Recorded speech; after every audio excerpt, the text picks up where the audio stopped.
Shalom, salam sejahtera bagi kita semua. Assalamualaikum warahmatullahi wabarakatuh. Om Swastiastu, Namo Buddhaya, salam kebajikan. Perkenalkan, nama saya Apriliani Virginta Kawaluso, NIM 2214201023 dari kelas A1 Fakultas Keperawatan semester 2 Universitas Pembangunan Indonesia Manado. Tujuan saya membuat video ini yaitu untuk memenuhi ujian akhir semester mata kuliah komputer dasar dengan dosen pengampu Nergian Kaunang STMkom dengan judul materi komputer. Kita masuk dalam pembahasan yang pertama, yaitu definisi dan sejarah komputer.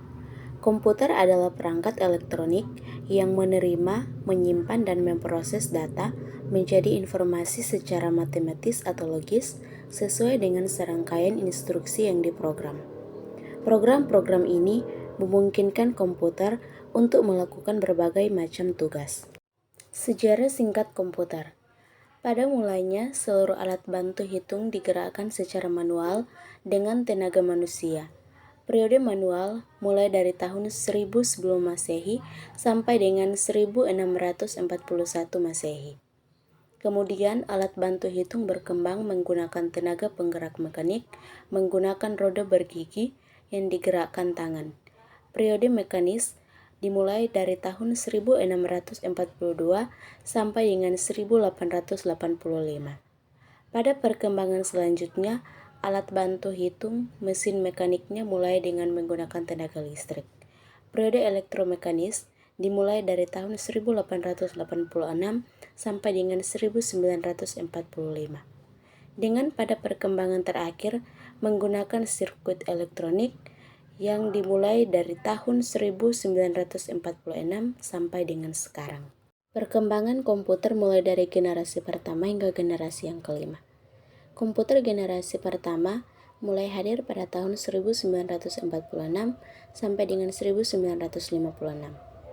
Komputer generasi kedua mulai populer pada awal tahun 1960-an. Sedangkan komputer generasi yang ketiga mulai hadir pada tahun 1964 sampai dengan 1970. Komputer generasi yang keempat mulai ada pada awal tahun 1971. Sedangkan komputer generasi yang kelima mulai dikembangkan sejak tahun 1985. Jenis dan fungsi hardware. Mengenai jenis hardware, berdasarkan fungsinya dibagi menjadi beberapa item, mulai dari perangkat masukan atau disebut dengan input device, perangkat pemrosesan atau process device, perangkat keluaran atau output device, perangkat penyimpanan dan perangkat tambahan atau peripheral. Perangkat masukan atau input, perangkat pengelola data atau processing, perangkat keluaran atau output, perangkat penyimpanan atau storage unit, perangkat tambahan atau peripheral. Secara umum, fungsi hardware dibagi menjadi beberapa bagian, yaitu bagian pertama, hardware berfungsi sebagai penerima input. Kemudian dari fungsi input ini nantinya akan menjadi sebuah proses pengelolaan informasi yang bisa berwujud data ataupun informasi. Setelah mendapatkan proses penerimaan data dan informasi, maka tahapan berikutnya adalah pengelolaan.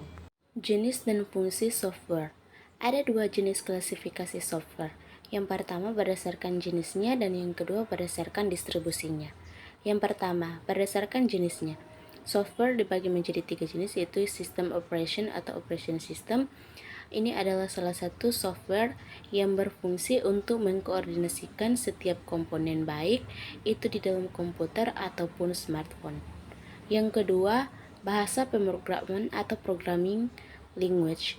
Perangkat lunak ini berfungsi untuk memberikan instruksi guna mendefinisikan suatu program.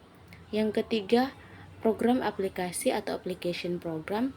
Perangkat ini adalah perangkat yang paling sering kita gunakan. Berdasarkan distribusinya, software dibagi lagi menjadi 5 bagian, yaitu yang pertama freeware, yaitu perangkat lunak yang bisa digunakan secara gratis, tidak berbayar dan tidak ada batas waktu penggunaannya. Yang kedua, adware, yaitu perangkat lunak yang bisa didapatkan dengan gratis, namun ada kompensasi berupa iklan di dalamnya. Yang ketiga, spyware, yaitu perangkat lunak yang dibuat khusus untuk memata-matai aktivitas dari penggunaan komputer. Yang keempat, open source, yaitu aplikasi yang dimana kode sumbernya bisa dibuka, ditingkatkan, diubah serta disebarluaskan. Yang kelima, yaitu software. Ini biasanya bisa didapatkan secara gratis dan dikembangkan dengan lisensi GPL. Baik, sebelum saya mengakhiri video saya di saat ini, saya mengajak rekan-rekan sekalian untuk bergabung bersama kami di Universitas Pembangunan Indonesia Manado, terlebih khusus di Fakultas Keperawatan yang merupakan fakultas terunggul di Universitas Pembangunan Indonesia Manado.